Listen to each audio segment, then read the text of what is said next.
Start again. Hey everyone, this is just your average Jen. Feeling a little crummy today, but let's see if we can get through this and get some more episodes over there onto YouTube. Today we're going to be continuing with the Bible journey. This is Genesis part 3, and I hope that you enjoyed part 2. Let me get in there and get this going so that you're not hearing me sniffling and coughing and sneezing or whatever else it is my body feels like it's going to do today. All right. I'm excited. I like hearing my Bible journey ones. I really got to get back to doing those.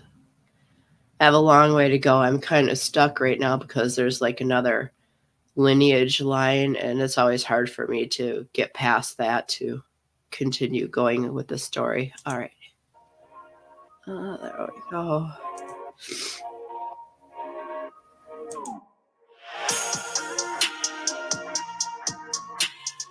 Welcome to the Weird Bible section of I'm Only Human, a podcast that is probably destined to become controversial if anyone actually listened to it. Inspired by people for people. I have different story arcs going on throughout my podcast, and this area focuses on the NIV Bible, copyright 2011. I'm taking things directly from the Bible and putting an average human perspective on history. According to the Bible, we were created in the image of this person named God. Well, there are plenty of other views on the topic too, but this one will remain focused on the Bible. I feel the repetition of human emotions and behaviors that preceded all the foolishness that has led to the culture of our modern world has been greatly overlooked. I will not be speaking in traditional religious terms, and I'm sure I'll be saying a bunch of stuff wrong too. My apologies in advance. I'm not trying to destroy religion. I believe we were all created equal. Somewhere along the line, we forgot about that. I believe there is more knowledge in the Bible than people realize. Join me on this exciting adventure. How does our modern world compare to the world in the Bible? Is God the biggest grifter of all time? I would like to state that I am not an expert. I get my knowledge by observation, evaluating, researching, and building on the things I learned from other people. I believe there is truth in science fiction, movies, and in children's stories. It's time to wake up. It's time to reprogram our thinking and change our world in a peaceful way. Welcome back. The story is getting good now, huh?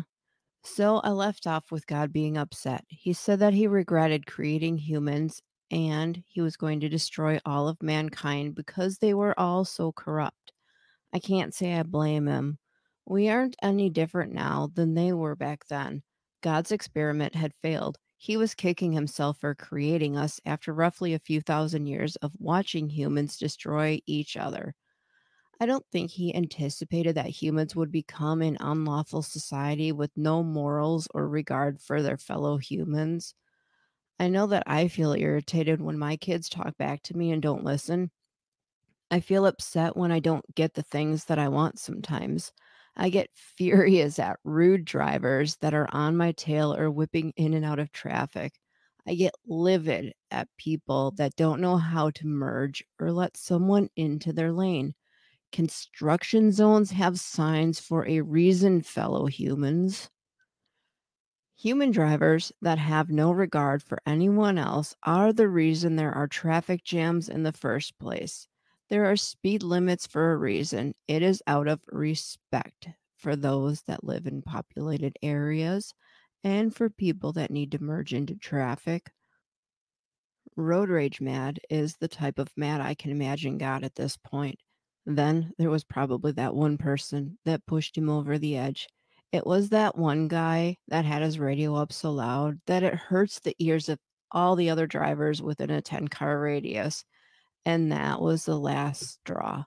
God was done. But thank you, Noah. Genesis 6, verses 9 through, I think it's just 9. This is the account of Noah and his family. Noah was a righteous man, blameless among the people of his time, and he walked faithfully with God. Noah had 3 sons, Shem, Ham, and Japheth. Now the earth was corrupt in God's sight and was full of violence. God saw how corrupt the earth had become, for all the people on earth had corrupted their ways. So God said to Noah, I am going to put an end to all people, for the earth is filled with violence. Because of them, I am surely going to destroy both them and the earth. The dictionary states that corrupt means having or showing a willingness to act dishonestly in return for money or personal gain. Synonyms of corrupt are dishonest, dishonorable, unscrupulous, unprincipled, amoral, untrustworthy, underhanded, deceitful, double dealing, disrespectful, oh, no, disreputable, discreditable, shameful, scandalous, corruptible, bribable, venal, fraudulent, swindling, grafting, criminal, lawless, felonious, villainous, nefarious, inquich, I don't know how to say that word, malfeasant, hollow-hearted, and buyable. But for the fun of it, let's look at the antonyms of corrupt.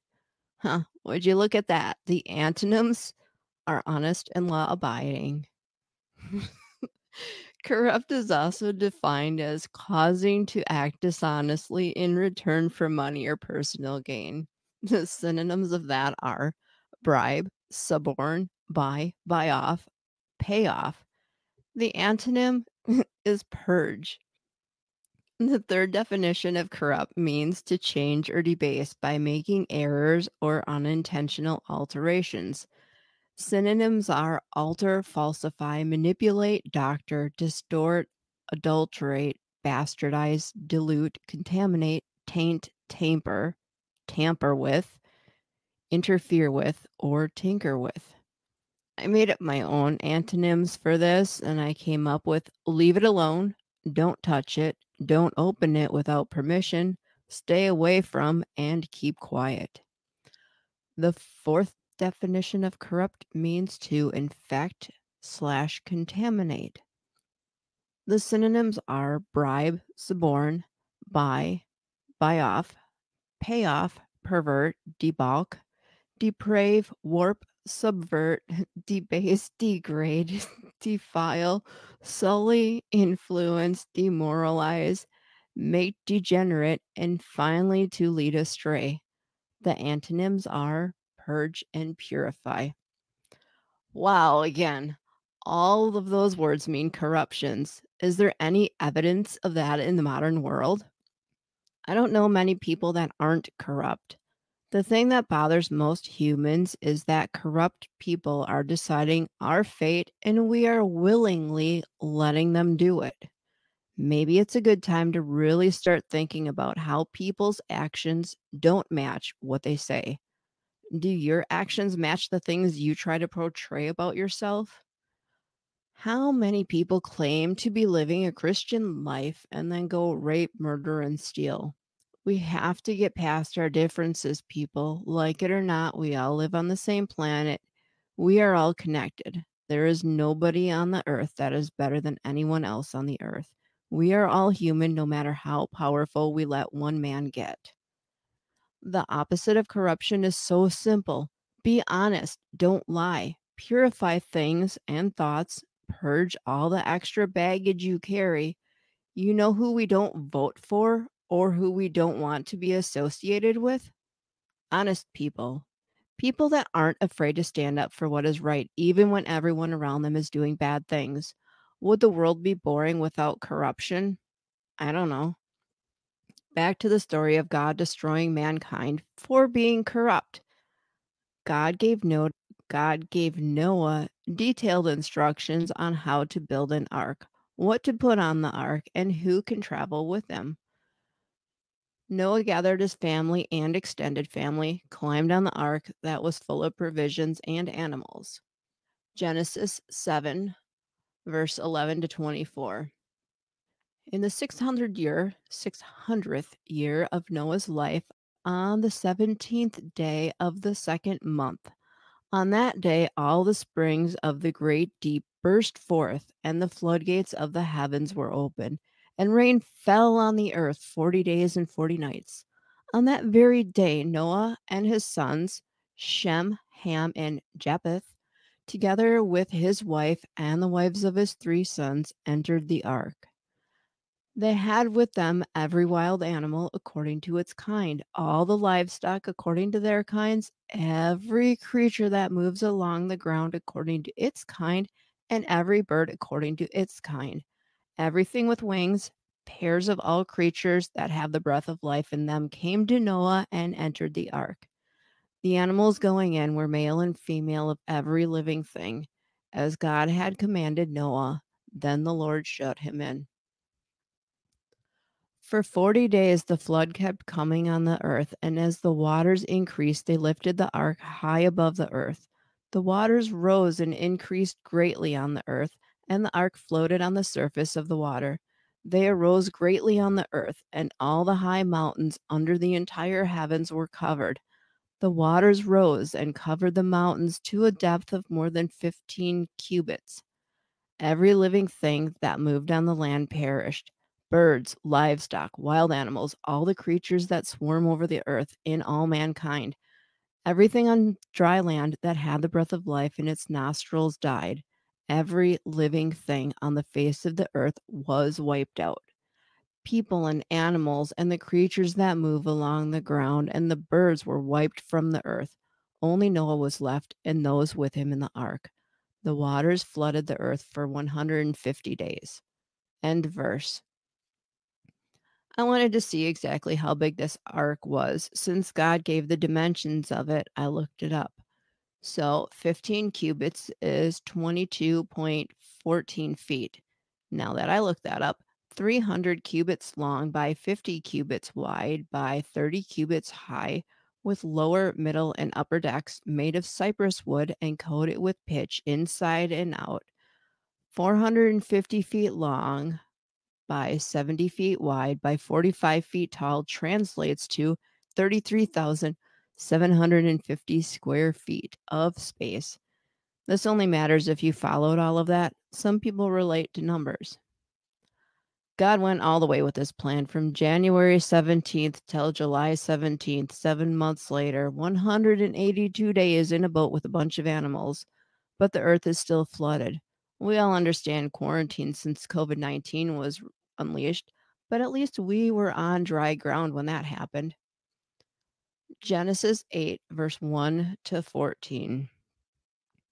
But God remembered Noah and all the wild animals and the livestock that were with him in the ark. And he sent a wind over the earth, and the waters receded. Now the springs of the deep and the floodgates of heaven had been closed, and the rain had stopped falling from the sky. The water receded steadily from the earth. At the end of the 150 days, the water had gone down, and on the 17th day of the 7th month, the ark came to rest on the mountains of Ararat. The waters continued to recede until the 10th month, and on the first day of the 10th month, the tops of the mountains became visible. After 40 days, Noah opened a window he had made in the ark and sent out a raven, and it kept flying back and forth until the water had dried up from the earth. Then he sent out a dove to see if the water had receded from the surface of the ground, but the dove could find nowhere to perch, because the water was over all the surface of the earth. So it returned to Noah in the ark. He reached out his hand and took the dove and brought it back to himself in the ark. He waited 7 more days and again sent out the dove from the ark. When the dove returned to him in the evening, there in its beak was a freshly plucked olive leaf. Then Noah knew that the water had receded from the earth. He waited 7 more days and sent the dove out again, but this time it did not return to him. By the first day of the first month of Noah's 601st year, the water had dried up from the earth. Noah then removed the covering from the ark and saw that the surface of the ground was dry. By the 27th day of the second month, the earth was completely dry. End verse. Mount Ararat, also known as Mount Agri, is a snow-capped and dormant volcano in the extreme east of Turkey. It consists of two major volcanic cones. Wikipedia mentions that the passage in the Bible does not specifically refer to a Mount Ararat. Ararat. I think there was an expedition there to find proof of the ark. There has been no concrete evidence to prove or disprove the existence of the ark. The dove came back with a peace offering, the freshly plucked olive leaf. I've heard of the phrase extend an olive branch before. It is associated with peace. This is probably why it is associated with peace. 1 year and 10 days, these people were in this ark.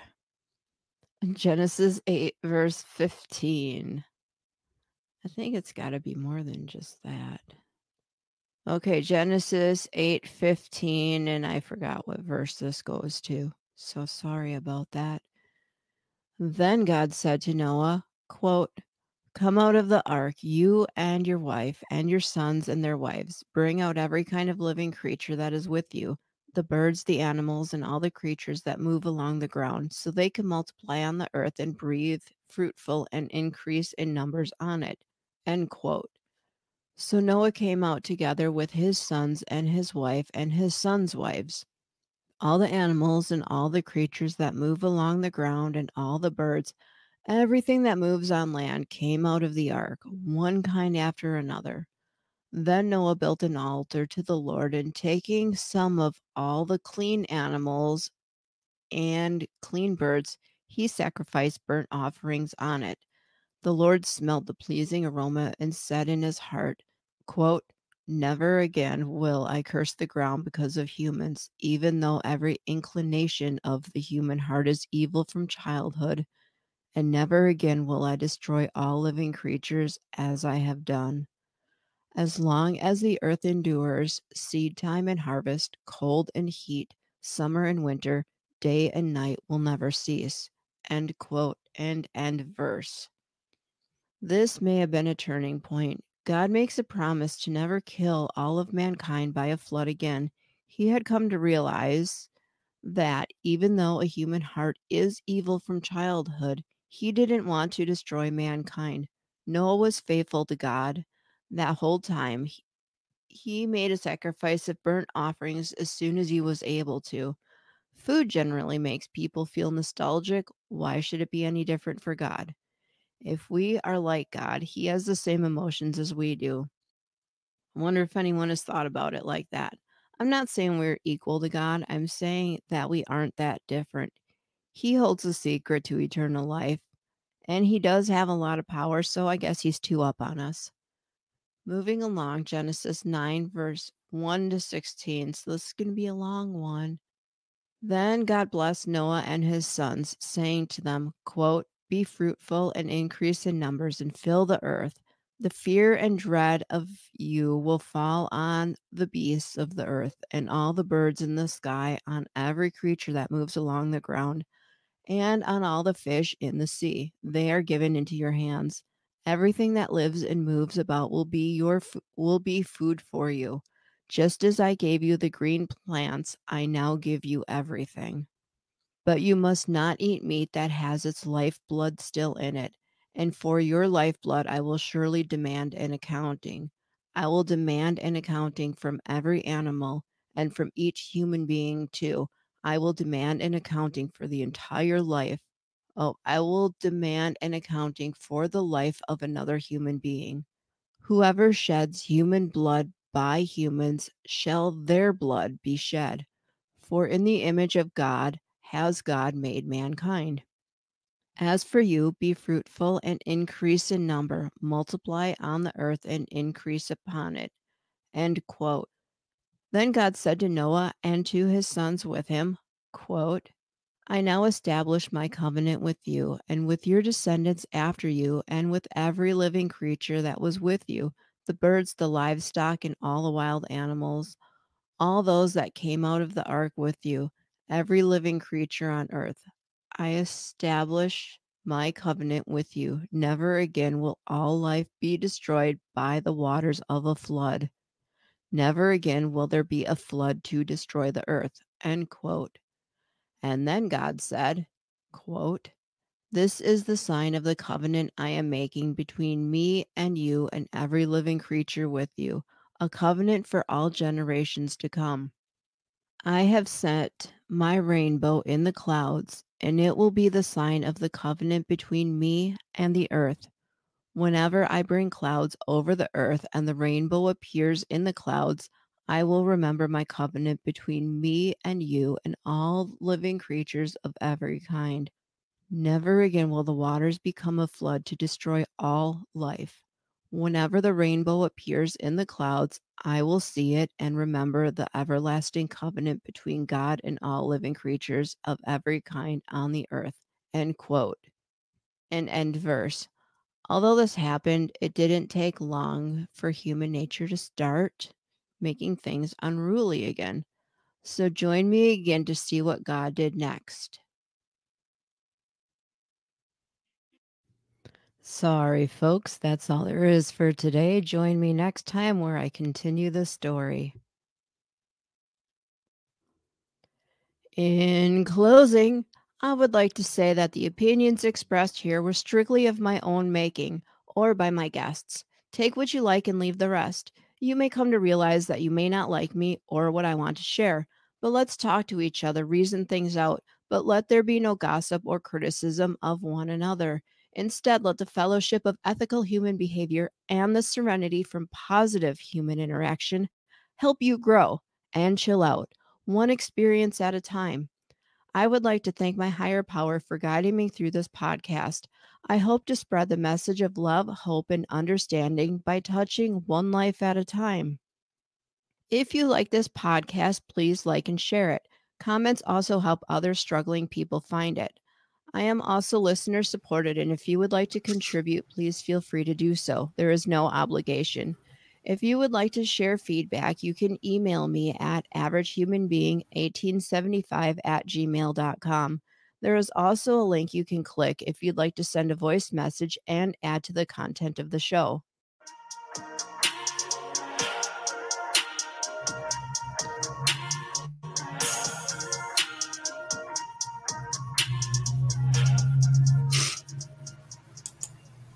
And I've successfully made it through another episode.